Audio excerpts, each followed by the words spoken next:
How to make a homemade pizza oven. Step 1. What you will need. Sharp sand, general purpose sand usually containing small amounts of aggregate in the mix. Builder's sand, finer sand that is good for detailed work. Cement. Aggregate. A bucket or pot for the chimney, optional. Spade for mixing. Trowel for bricklaying. Bricks, ideally heat resistant but not essential. Large cellophane sheet. Some old pieces of wood Toshiran foam for shaping the arch. Chipboard if building on a pallet. Make sure it is for outdoor use, otherwise it will warp. Wooden pallet. Drill. Wood screws. Wood saw. The exact quantities depend on what size you decide to build.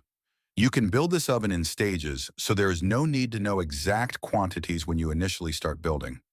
Lots of people say that heat-resistant bricks should be used when building an oven. When heated to a high temperature, standard building bricks can expand and cause the oven to crack a little. We have had this oven extremely hot and have not had issues with cracking, so a lot if down to personal preference. Step 2. Creating the base. When you have decided on a location for the pizza oven, lay the pallet down and make sure that it is horizontal. The floor that it is laying on might not be flat, so use some offcuts of wood to wedge under the pallet to raise it up if needed. After the pallet is sorted, use the wood saw to cut a section of chipboard that exactly fits the base of the pallet. Cut some strips of chipboard that are about 50 millimeters high to form a perimeter around the top of the pallet. Make sure that there are no large gaps between the boards, as this will form the seal to hold in the concrete. Mix the concrete in a 1 to 2 to 4 ratio, 1 part cement, 2 parts sharp sand, 4 parts aggregate. Use the spade to put the concrete in the wooden mold.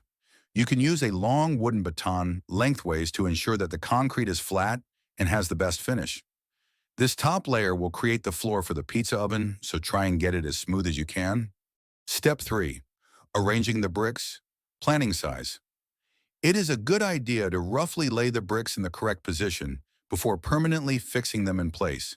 With a standard house brick, I would advise chopping them in half so you can have more shape to your pizza oven. Arranging the bricks before ensures that you know roughly where the bricks are going to go and also roughly how many you're going to need. Step 4. Creating the arch. The arch is going to form the roof of the area where you access the inside of the oven. Generally speaking, the arch is about 2/3 the height of the whole oven. We used foam to create a support, but you could use layered cardboard or even offcuts from the chipboard to create the curve on which the archway bricks rest. This purely provides support whilst the archway bricks are drying. The advantage of having a curved archway rather than a flat one is that you can use the weight of the bricks resting on each other to provide support, almost wedging themselves in place. Step 5. Cementing the bricks in place. The first step here is to cement the first ground layer of bricks in place using a fine mix of cement and fine sand. A ratio of about 1 to 3 would be fine. At this stage, I would also cement in place the arch. Lay the cellophane sheet across the base layer and begin to fill with sand. A sand mold of the inside of the oven is created so that the bricks can be supported on the sand whilst being cemented in place, prevents a collapse whilst the cement is wet. The sand is wrapped in cellophane or plastic sheeting to prevent the sand from sticking to the inside of the oven, where there may be some wet cement. Begin layering up the bricks, working up the side of the cellophane sheeting. At this stage, it is good to cement in place the chimney. Having the chimney slightly higher than the door ensures that the smoke travels out of the chimney as opposed to just coming out of the front of the oven. Don't worry about the cement looking a bit messy. This will be sorted in the next step. Step 6. Creating the concrete outer layer. Mix some more concrete up as in step 2. Liberally spread it over the entire outside of the pizza oven. Not only does this make the pizza oven look better, it provides more insulation, which will keep your oven hotter for longer. Step 7. Removing the supports and sand. Once the concrete has dried, usually a couple of days, it is time to remove the supports for the archway. This will then provide access to the bag of sand that currently still occupies the inside of the oven. Carefully rip the side of the bag and begin digging out the sand. Once the majority of the sand has been removed, the whole plastic sheeting can be pulled out, bringing with it the remaining sand. Step 8. Creating a small fire and then cooking time.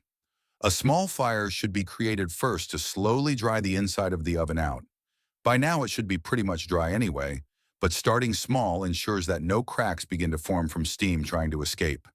After that, it is time to cook. Try a little pizza and get a feel for how your oven behaves. Happy cooking, and I wish you all the best. P.S. If you get your oven hot enough, you may even see some pretty flames escaping from the chimney.